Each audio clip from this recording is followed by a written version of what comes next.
Fala galerinha, fala dinossauros. Então é o seguinte, esse é um vídeo para falar para vocês não ficarem assustados e desesperados sobre a notícia que o Sistema Único de Saúde da Inglaterra anunciou sobre as crianças que estão tendo dificuldade com o vírus, né?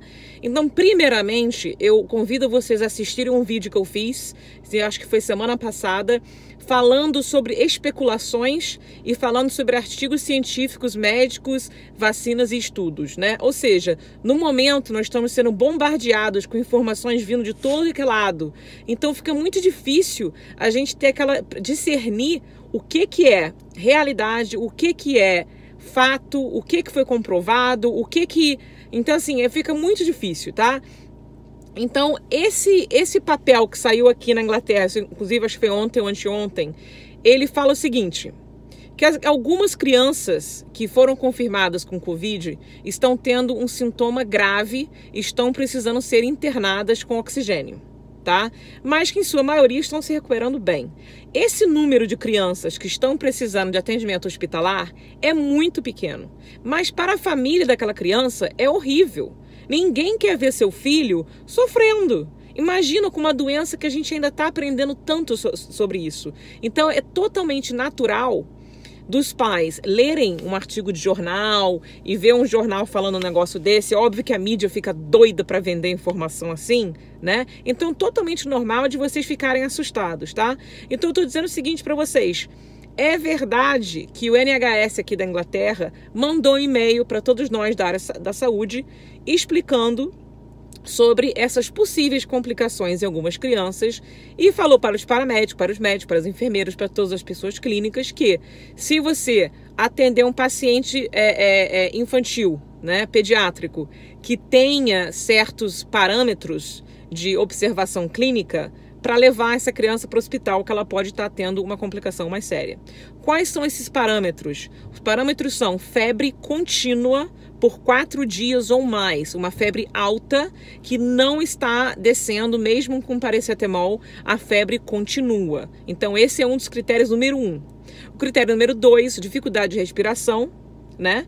O critério número 3 é a criança fica inchada, a boca fica inchada, os dedinhos ficam inchados, ou seja, já está se apresentando como uma doença sistemática, né? Então essas crianças devem ser monitoradas no hospital para que os médicos fiquem de olho mesmo. A maioria das vezes não estão precisando de atendimento, não estão precisando de tratamento muito invasivo, mas mais uma observação, uma oxigenação e com os médicos ali cuidando de algum sintoma aqui ou lá, tá? Então, assim, o número é muito pequeno. Mas se você tem filho, se você tem criança na família, como eu tenho 2 sobrinhos que eu amo de paixão, é óbvio que a gente fica preocupado, né? Só que o número ainda é insignificante para aparecer em qualquer porcentagem. Então, assim, até agora, no momento, hoje é dia 28 de abril, eu não posso te dizer quantas crianças tiveram que ter tratamento intensivo. Eu também não sei o número de crianças que vieram a falecer, tá? Então, assim, o número mundial de crianças que faleceram é muito pequeno, tá? Então, vamos começar por aí. Já teve várias crianças que tiveram Covid e tinham doenças cardíacas. Teve um menino que teve Covid, ele tem problemas cardíacos e ele sobreviveu ao Covid. É claro que ele ficou internado, né? Mas ele sobreviveu, ele tá bem. Então, assim, não fiquem desesperados. Vamos agora prestar atenção nesse novo desenvolvimento, né? Para justamente aprender. O que os médicos estão fazendo agora é o seguinte, como eles estão vendo que aqui na Inglaterra está tendo um número maior do que esperado de crianças sendo internadas, eles estão conversando com os outros países para ver se existe uma correlação com o Covid-19 ou não, né? Porque, como você sabe, os testes de Covid, pelo menos aqui na Inglaterra, eles têm uma margem de erro de 30%. Então, de 10 pessoas testadas, 3 delas tiveram um resultado que pode ser um falso positivo ou um falso negativo. Então, assim, até o teste da doença não é 100% confiável, né? Então, assim, é prestar atenção nos sintomas, né? Eu vou explicar para vocês agora como observar uma dificuldade de respiração nas crianças, porque as crianças, ela tem um sistema respiratório diferente dos adultos, né? As pessoas costumam achar que as crianças são iguais pequenos adultos, mas isso é errado. A anatomia da criança é diferente. Então, a criança tem uma capacidade de compensar muito bem comparado com o adulto. Geralmente um adulto, principalmente uma pessoa mais idosa, quando ela fica doente, ela rapidamente fica doente. Você consegue ver isso nitidamente, né?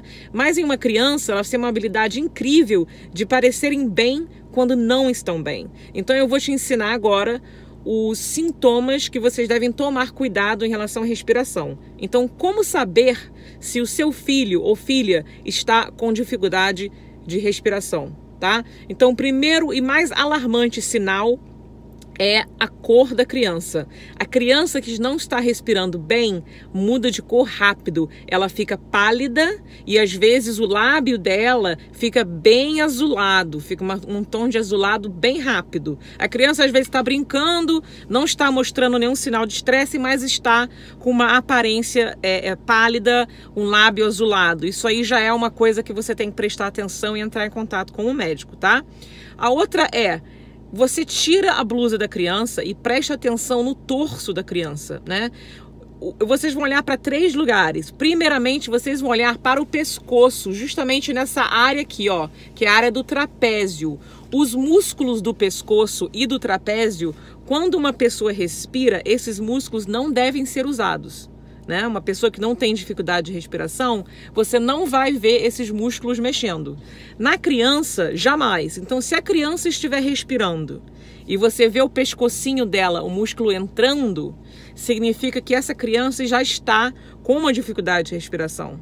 Você também vai olhar para as costelas da criança para tentar notar exatamente a mesma coisa. Se a musculatura da criança está fazendo que você consiga ver as costelas delas. Então, toda vez que a criança respira, você consegue ver todas as costelinhas. Então, isso também é um sinal de dificuldade de respirar. E o outro sinal é a barriga da criança. A barriga fica entrando e saindo rapidamente, né? Uma criança geralmente respira mais ou menos 20 vezes por minuto, né? Se a criança estiver respirando muito mais, 30, 40, 50, 60, 70 vezes por minuto, isso já é um caso de você ficar preocupado, né? Então fica de olho nisso. A outra coisa que eu falei no começo do vídeo é que você tem que prestar atenção na febre. Se a febre for alta, né? Febre alta é o quê? Na minha opinião, febre que passa de 38,6, 38,7 é uma febre alta. Então, se a criança está com febre 39, 40 e a febre não está descendo, depois de 4 dias, isso é um sinal grave. A criança tem que ter um atendimento médico, né? Mas esses sintomas que eu estou falando para você não é apenas relacionado ao Covid. Qualquer criança que apresente com esses sintomas que eu acabei de falar para você é uma criança que tem que ter um atendimento médico. Então, assim, não fique obcecado no Covid, porque existem várias outras doenças que vão ter o sintoma muito parecido, né? E é o que eu sempre falo nos meus cursos, né? Que a gente não pode afunilar, ficar com aquela visão de funil, porque você acaba perdendo o fio da meada, né? A outra coisa que os médicos estão falando é perceber o inchaço do corpinho da criança. Então, se os dedos estiverem muito inchados, o lábio fica inchado, né? A criança fica meio letárgica, já é também uma coisa para você conversar com o hospital. Como saber se está na hora de ligar para a ambulância? Qualquer coisa respiratória, você precisa ligar para a ambulância, porque qualquer problema respiratório que a criança está trabalhando muito forte para respirar, com certeza uma ambulância, tá? Se a criança tem apenas a febre, mas ainda está respirando bem, você mesmo pode levar essa criança, você pode ligar para o médico, você liga para o seu médico, enfim. A melhor pessoa para te orientar nos seus sintomas sempre será o seu médico, porque ele sabe o seu histórico. O pediatra vai saber o histórico do seu filho, vai saber se ele foi vacinado, se ele não foi vacinado, vai ter todo um histórico. Então, por mais que você queira mandar uma mensagem para mim dizendo os seus sintomas ou os sintomas dos seus filhos, eu não vou responder essas perguntas porque não fica na minha área de clínica. A minha área não é essa de fazer consultas por telefone, vídeo ou mensagem, tá? Então não é porque eu tô sendo grosseira com vocês, mas eu não posso responder, fazer consultas dessa maneira, tá? Então, reiterando, vamos ficar de olho nesse novo desenvolvimento do possível Covid com complicação com crianças, mas até agora, graças a Deus, as crianças vêm se recuperando muito bem, tá? Então, não está na hora de entrar em pânico, está na hora de mantermos a nossa cautela e, se Deus quiser, vai dar tudo certo, tá bom, gente? Um grande beijo e eu coloquei o link para vocês, infelizmente está em inglês, para vocês lerem justamente tudo que eu falei para vocês, está no link escrito por médicos e associações de saúde aqui do Reino Unido, tá bom? Um beijo, tchau!